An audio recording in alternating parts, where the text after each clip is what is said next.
जब मैं सर्जरी के बारे में सोचता था तो डर लगता था, क्योंकि अभी तक किसी सर्जिकल ट्रीटमेंट के अंडरगो नहीं गया हूँ मैं। वो पेन किलर्स का भी ध्यान रखते हैं और हमेशा ध्यान रखते हैं कि आपको बहुत ज़्यादा निडल ना चुभे।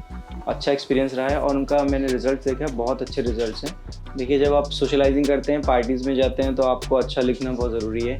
मैं उसे अवॉइड कर रहा था, तो इसलिए मैंने इस तरफ ध्यान दिया कि हाँ, फिर यहाँ आने के बाद मुझे एक्सपेक्टेशन मेरी काफ़ी हद तक मीट हुई हैं।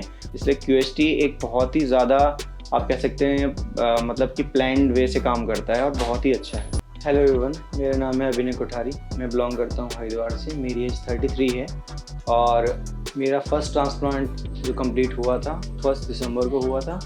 सो 1 महीने से ज़्यादा हो चुका है और मेरे 6000 ग्राफ्ट्स लगे थे, जो कि आप देख सकते हैं, ये ट्रांसप्लांटेड एरिया है। और अभी मैं काफ़ी केयर कर रहा हूँ, प्रिकॉशंस ले रहा हूँ। मैंने अपना हेड कवर करके रखा है, पॉल्यूशंस में बिल्कुल नहीं जाना और डायरेक्ट सनलाइट से भी मैं अवॉइड करता हूँ। और ऑफिस भी गया हूँ तो हेड कवर करके, और ज़्यादा क्राउडेड एरिया में नहीं जाता। जब मैं सर्जरी के बारे में सोचता था तो डर लगता था, क्योंकि अभी तक किसी सर्जिकल ट्रीटमेंट के अंडरगो नहीं गया हूँ मैं। हमेशा सोचता था कि पता नहीं कितना पेन होता है। फिर फाइनली जब मैं क्यूएसटी आया तो मैंने देखी, टेबल है, सर्जिकल टेबल तो है जैसे होती है हमेशा आईसीयू में, हॉस्पिटल में या ओटीज़ में, लेकिन स्टाफ बहुत ज़्यादा सपोर्टिव है। वो हमेशा आपको लेके जाते हैं। अगर आपको वॉशरूम जाना है, कोई भी नीड है, आप उनसे डायरेक्टली बोल सकते हैं और वो आपकी हर नीड्स का ध्यान रखते हैं। यहाँ फूड भी प्रोवाइड कराया जाता है, रिफ्रेशमेंट जिसे बोलते हैं। और मेरा एक्सपीरियंस काफ़ी अच्छा रहा है और हमेशा एक गाइडेड जर्नी थी, जो फ़ोन के थ्रू और मैसेजेस के थ्रू पहले से ही इंटीमेट कर देते थे कि आपकी ये दवाइयाँ चलेंगी या आपका ये ट्रीटमेंट पेंडिंग है या आपको विज़िट करना है, किस डे पे, किस डॉक्टर के साथ है। सो सब कुछ बहुत ज़्यादा सॉर्टेड रहा है, प्लान्ड रहा है। देखिए, पेन होता तो है बट थोड़ा बेरेबल है। मतलब इंजेक्शंस लगेंगे तो दर्द तो ऑफकोर्स होगा, लेकिन बेरेबल है और डॉक्टर्स बहुत ज़्यादा सपोर्टिव हैं। जब भी आपको ज़्यादा पेन होता है, वो पेन किलर्स का भी ध्यान रखते हैं और हमेशा ध्यान रखते हैं कि आपको बहुत ज़्यादा निडल ना चुभे। इस तरह से वो आपको ऑपरेट करेंगे, आपको टाइम भी देंगे, ब्रेकआउट टाइम देंगे। अगर आपको थोड़ा ब्रीदर चाहिए वो भी मिलेगा, लेकिन आपको पूरी सपोर्ट रहेगी। सो डॉक्टर्स बीच बीच में आपसे पूछते हैं कि आपको पेन तो नहीं हो रहा है। जब भी वो आपको कुछ मेडिसिन इंजेक्ट करेंगे या फिर अगर ग्राफ्टिंग या फिर वो जिनको वो ग्राफ्ट्स निकालते हैं तो उसमें भी थोड़ा दर्द होता है, वो पूछते हैं हमेशा। अगर कुछ भी प्रॉब्लम है आप उनको डायरेक्टली बता सकते हैं, वो आपको सपोर्ट करेंगे। तभी के तभी कुछ ना कुछ मेडिसिन या आपको ट्रीटमेंट मिल जाएगा, जिससे आप पेन को बियर करते हैं।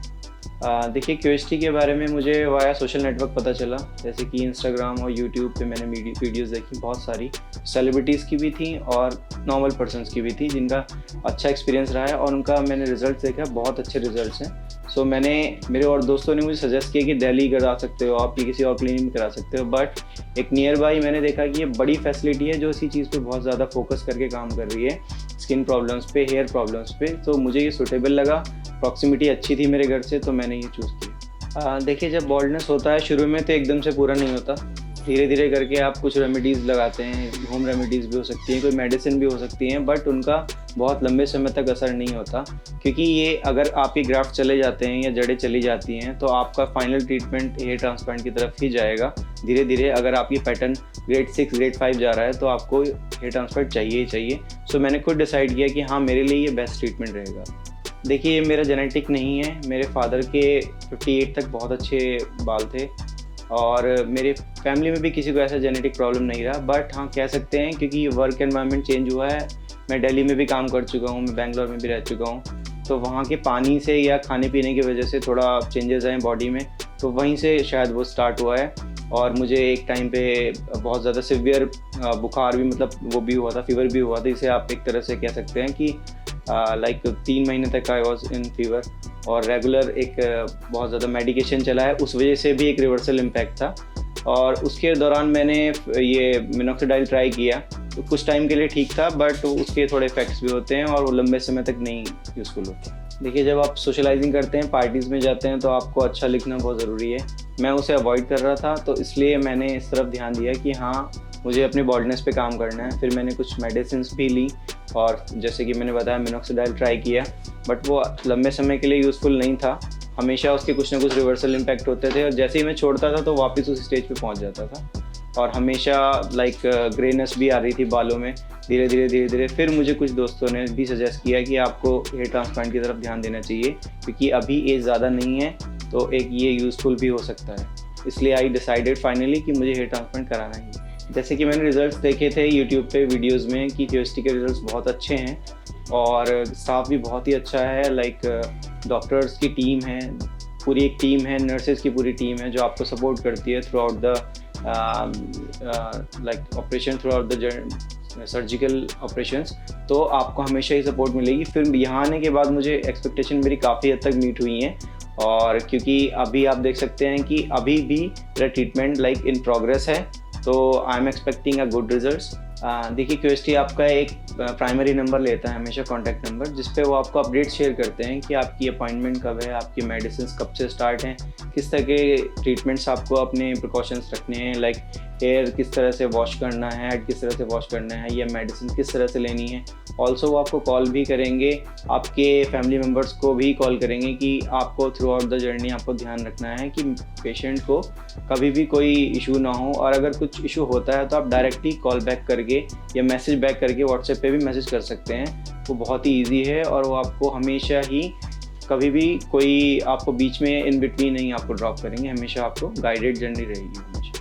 देखिए यहाँ पे दो तरह के ट्रीटमेंट्स हैं, एक तो जो मैंने कराया है वो है क्यूएसटी, एंड उसके बाद ये एक बहुत ही अच्छा ऑप्शन रहेगा मैं बोलूँगा जो बॉल्डनेस से सफ़र कर रहे हैं, जो देखते हैं कि हमेशा उनको कुछ ना कुछ ये प्रॉब्लम रहती है और वो जा नहीं रही है, एक प्रोमिनेंट प्रॉब्लम बन चुकी है। तो मैं बोलूँगा कि वो हेयर ट्रांसप्लांट की तरफ ध्यान दें, क्योंकि कम उम्र में अगर आप करा लेते हैं तो जल्दी आपको जो है अच्छी ग्रोथ मिलती है और रिकवर कर पाते हैं, और बॉडी भी इसको सपोर्ट करती है। सो ये बहुत ही अच्छा ऑप्शन है। देखिए अगर किसी के मन में कोई डाउट होता है तो यहाँ पे बहुत ही ज़्यादा हम्बल हैं, बहुत ही पोलाइट हैं, बहुत अच्छे से बात करते हैं, आपको समझाएंगे आपकी प्रॉब्लम क्या है, रूट कहाँ पे रूट कॉज है वो आपको बताएंगे, क्या ये आपके लिए सही रहेगा वो भी बताएंगे। यहाँ पे प्रॉपर मेडिकल टेस्ट होते हैं आपको ऑपरेट करने से पहले, अगर कोई भी इशू है पहले वो उस पर काम करेंगे, उसके बाद आपके हेयर ट्रांसप्लांट काम करेंगे। इसलिए क्यूएसटी एक बहुत ही ज़्यादा आप कह सकते हैं मतलब कि प्लान्ड वे से काम करता है और बहुत ही अच्छा है। तो जब मैंने डॉक्टर से कंसल्ट किया तो उन्होंने मुझसे मेरी मेडिकल हिस्ट्री पूछी, क्या आपको कभी सर्जिकल ट्रीटमेंट दिया गया है, क्या कोई कॉम्प्लिकेशंस हैं बॉडी में या नहीं। मैंने उनको क्लियरली सब कुछ बताया, क्योंकि मेरी कोई सर्जिकल ट्रीटमेंट नहीं हुई थी, कोई कॉम्प्लिकेशंस भी नहीं हैं, माइनर डाउट्स थे कुछ दिमाग में, उन्होंने वो क्लियर कर दिए। बट मैं बोलूँगा जब भी आप डॉक्टर के साथ बात करें, ट्रांसपेरेंट रहें, अपनी सारी मेडिकल हिस्ट्री शेयर करें, वो आपसे प्रॉपर लिख के नोट्स बनाएंगे, आपकी मेडिकल रिपोर्ट्स भी आपको दिखाएंगे। बिफोर आपका जो ट्रीटमेंट होता है या सर्जिकल हेयर ट्रांसप्लांट है उससे पहले वो आपको प्रॉपर सब कुछ बताएंगे कि हाँ ये आपको इश्यूज़ हैं, इस पर आपको काम करना है, या अगर उनको रोकना भी है तो फिर वो मेडिसिन भी प्रोवाइड करेंगे। पहले वो उस एरिया पे वर्क करेंगे जहाँ आपकी वीकनेस है, उसके बाद वो आपको ऑपरेट करेंगे। देखिए आज मैं अपनी फर्स्ट PIP के लिए आया हूँ, और पहले तो एरिया पूरा ही बॉल्ड था, लेकिन अभी क्या है कि जो रूट्स उन्होंने लगाए हैं वो रूट्स अंदर रह जाते हैं। बट हाँ ये एक शेडिंग फेस है तो उससे आपको डरना नहीं है, सिर्फ वो बाल जो लगाए हैं वो जाते हैं, बट रूट्स अंदर हमेशा रहते हैं, फॉलिकल्स रहते हैं, उसके बाद वो बाल आएंगे। और जब भी मेरा अच्छा रिजल्ट स्टार्ट आने शुरू होंगे सेकंड PRP में भी, नेक्स्ट PRPs में, तो मैं आपसे अपना एक्सपीरियंस साझा करूँगा। और अभी के लिए आप ये देख सकते हैं कि इतना एरिया जो है ये मेरे रिजल्ट्स हैं फिलहाल। देखिए मेरा डोनर एरिया बहुत कम था, तो उन्होंने बियर्ड से भी बाल लिए थे, और यहाँ पे थोड़ा सा जो है स्कार्स आ जाते हैं जब ट्रीटमेंट होता है। तो आप जानते हैं सर्जिकल ट्रीटमेंट है, थोड़ा तो स्कार्स आएंगे, लेकिन उसको हील होने में 15 to 20 डेज लगते हैं। और वो वॉश करने का तरीका भी आपको यहीं से आप बता देते हैं, आप व्हाट्सएप पे पूछ सकते हैं या कॉल पे भी पूछ सकते हैं, वो सब कुछ आपको एकदम गाइडेड तरीके से बताएंगे। लेकिन और साथ साथ ऑइंटमेंट भी देते हैं, वो ऑइंटमेंट बहुत जल्दी फास्टली हील करता है, और एक वॉश करने के लिए अलग से शैम्पू भी है, और धीरे धीरे करके स्लोली एंड ग्रेजुअली आपके वो ग्राफ्ट सही हो जाते हैं। जितना भी एरिया है जो डोनर एरिया है वो अपने आप हील हो जाता है। तो जैसे कि आप ये देख सकते हैं, ये मेरा डोनर एरिया जो बियर्ड से लिया गया था, यहाँ से आप देख सकते हैं थोड़ा कम आपको दिख रहा होगा, और यहाँ ये मेरा दूसरा डोनर एरिया है, और ये कंडीशन है फ़िलहाल। और हाँ जो पोस्ट सिम्टम्स हैं वो थोड़ी इचिंग रहती है, हल्के बहुत स्कार्स रहते हैं, रेडिशनेस होती है, लेकिन जो इचिंग है आपको उसको लाइक रब कर सकते हैं, बट आपको प्रॉपर उसको खुजाना नहीं है। अदरवाइज़ वो बहुत ज़्यादा प्रॉब्लम क्रिएट कर देगा आपके लिए। बट हाँ, धीरे करके वो इचिंग जो है आपकी हील होने लगती है, एरिया हील होने लगती है। ऑइंटमेंट है और प्रॉपर हेड वॉश कर सकते हैं, जैसे कि डॉक्टर आपको बताते हैं उसी तरीके से आप हील होते चले जाएंगे। और कोई घबराने वाली बात नहीं है ऐसी। एक ये नेचुरल प्रोसेस है, सर्जिकल प्रोसेस है, तो इतना तो ये तो होता ही है। तो आपसे मैं अगले PRP सेशन के दौरान मिलता हूँ। ये मेरा फर्स्ट PRP सेशन है। सो मैं अपने रिजल्ट्स के साथ दोबारा मिलूँगा। Thank you.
हेलो फ्रेंड्स, अगर आपने अभी तक हमारे चैनल को सब्सक्राइब नहीं किया है तो प्लीज इस वीडियो को लाइक कीजिए, शेयर कीजिए और हमारे चैनल को सब्सक्राइब कीजिए। और ध्यान रहे बेल आइकन दबाना ना भूलें, जिससे हमारे हर वीडियो का अपडेट आपको समय समय पर मिलता रहेगा।